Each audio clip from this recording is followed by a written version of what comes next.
something I like to do with curls, and you don't necessarily have to do this, it depends on a few different factors. If you're above a certain size and your lats are a decent size, when your arms hang, if they're not perpendicular when they're out to the side, I don't love doing a two-arm curl if you have elbow or shoulder issues. If you want to save time, it's fine, but if you're like a big dude and your arms aren't perpendicular, then what I like to do, especially since I have that shoulder issue on this side, is drop this down and lean. Now that's perpendicular, so the forces going through those joints are just friendlier, you know, they're a little less stressful. Where the forces going through joints this way is a little weird.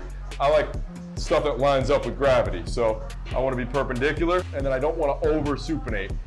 Just over supinating like most people do, I could feel a little pull in there. So if I told someone to curl, if they weren't a meathead, if they were someone off the street, I said, just curl your arms up, they would go like this.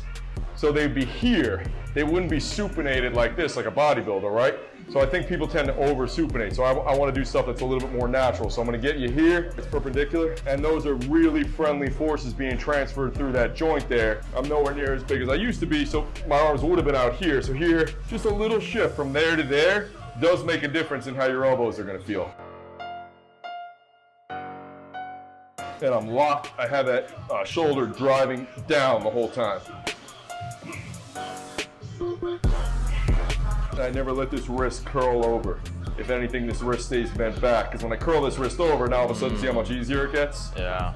I go here, curl it over. Now it's total tension comes off the bicep here. Curl it, and that's a mistake everybody makes as well. Then what happens with their straight, if that was as far as I could go, if I curl it over, there's no tension. If I keep it here, there's some tension. But if I keep it here, now there's a lot of tension on my bicep. So you just want to be conscious of not doing that. His arm's not perfectly perpendicular, right? It angles out a little. So I'd say put your feet together. Okay. And then let's just lean this way a little. So now his arm's perpendicular. Yeah. And when he curls up, don't even supinate that much. Bring it like here where it's more natural. Yeah. Okay. Just working that range of motion there. Yeah. Lean down a little. Yeah, just a tiny bit. Yeah. This is the side that's your bad shoulder? Yeah. Be interesting to see how. Does the curls ever bother you or no? You know, using my shoulder, yeah. So we'll see if this makes a difference. So you're starting to curl that wrist. Oh yeah. Yeah. That's enough of that one. So lean down a little bit. Yep. Yeah.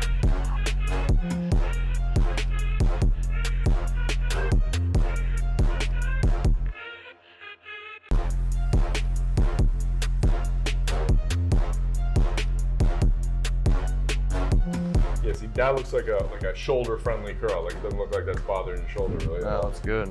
Yeah. And it helps to keep the wrist kind of broken out like that a little bit. Yeah. You see how much easier it gets, right? Dude, I know, and I've done that for years, I think. You know, you're just like, oh.